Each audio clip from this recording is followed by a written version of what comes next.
Good morning, everybody. I am coming to you this morning from the city of Wheaton, Illinois. It is at this location that we are going to do my Villa Park Loop. Right here in Wheaton, Illinois, it's where the Prairie path converges 3 branches. This is right where the magic happens at mile marker 0 of the Aurora branch, mile marker 0 of the main stem, and also mile marker 0 of the Elgin branch. Let's check it out on the map here. So we are right here in Wheaton, and this ride that I'm doing today is actually a viewer request. They actually requested a real-time version of this ride. Last year I did a real-time version where I headed this way on the main stem, and the viewer request was to basically do it the opposite way. So I'm going to record this ride in real time, starting with the Elgin branch, making our way up that way first. So here in Wheaton, we're going to head up the Elgin branch up this way, and then we're going to hop on the Great Western Trail right at Prince Crossing Road. We're going to take that all the way to Villa Park, and then hop back on the main stem of the Illinois Prairie Path and make our way right back here to Wheaton. Any of the little towns that are right in this area, they're really well placed for good rides on trails, with the Prairie Path being here, and the stems and the branches, and the Great Western Trail over here, and the Fox River Trail over here. And then there's the Batavia Spur, the Geneva Spur, the West Branch DuPage River Trail. There's a lot of riding options here. The Herrick Lake Preserve, Danada Preserve, St. James Farms got good loops here. You could start here in Warrenville and do the Fermilab Trail that cuts right through here. FYI, make sure you bring ID. Since I made a video of this loop last year, my main purpose here again is the real-time ride, so I'm not really going to be stopping anywhere. For those of you watching this version, you'll see the time warp here with limited stops, and you'll get a good refresh of the trail from a year ago since my last video, so we could at least see what trail conditions look like a year later. There are no maps. When you start here in Wheaton, you do have access to a couple different parking lots. I parked over here, that's where I usually park. Lots of people on the weekends park here with bicycle racks. They do have a porta potty here hidden behind the fence, so keep that in mind. Over this way, I believe there was a drinking fountain. They have some benches here. They do have the DuPage County Trail Guide. If you remember, I'm not a big fan of this because one of the biggest advantages to the DuPage County trails are the fact that they actually encounter the Fox River Trail, which gives you access to even more. This map should be pulled out a little and actually show it where each of these branches hits the Fox River Trail. Let's take a look at this loop on a map here on AllTrails. We're going to head up the Elgin branch here, connect to the Great Western Trail, take that all the way into Villa Park, and then make our way back down. We're starting this ride, and I call it the Villa Park Loop. That's because when I first created this loop myself 5 years ago, which is a loop I imagine everyone who lives in this area does, at least at some point, I had friends who lived in Villa Park right on the Prairie Path, so since a lot of times we started from Villa Park, that's how it became the Villa Park Loop. Total mileage on this ride should be right around 24.5 miles or so. It is a beautiful Sunday here in early October, although this weekend's been pretty windy. We rode the Virgil Gilman Trail yesterday, and I wanted to get the drone up a couple times. It was just too windy to do that. So I know that there are definitely people out there who like showing a trail that's local to them while they work out on their elliptical or their stationary bike. So if you guys have any interest in a real-time version of a Chicago area trail, definitely let me know. I may be able to accomplish that. Let's get started.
4.9 miles in, made our way to the Great Western Trail here. This is the eastern section of the Great Western Trail. The other section, which is not connected to this section currently, basically starts in St. Charles and then makes its way all the way to Sycamore. Looks like somebody added their own rule, remove earbuds. That would definitely be useful on the Chicago Lakefront Trail.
All right, so we made it to mile marker 0 of, it looks like what they're calling now the main stem of the Great Western Trail. I do not recall seeing these mile markers the last time I was on this trail, so they must have been at least somewhat recently added. We're a hop, skip, and a jump from the main stem of the Prairie Path, which is over this way. Back over this way, you can see a bunch of tents set up. They have some sort of art thing going on. Let's do a map update here on AllTrails. So we started here in Wheaton. We made our way all the way down to Prince Crossing Road, started heading east on the Great Western Trail main stem, and now we are in Villa Park. So we are very close to the main stem of the Illinois Prairie Path. So what we're going to do is hang a right and then another right, and then we're going to start making our way back towards Wheaton on the main stem of the Illinois Prairie Path.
And that does it for the Villa Park Loop.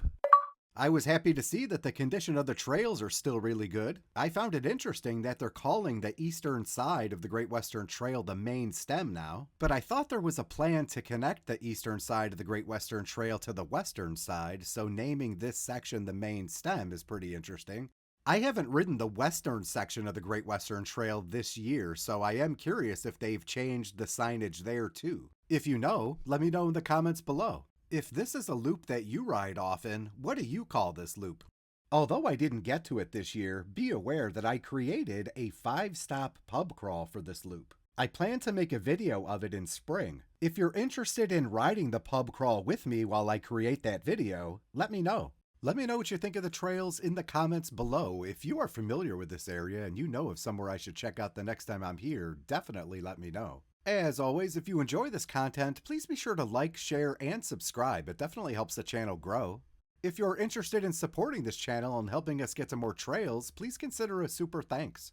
And that's all I got today from Wheaton, Illinois. I'll catch you on the next ride. Do you have a trail recommendation for me? Let me know in the comments below.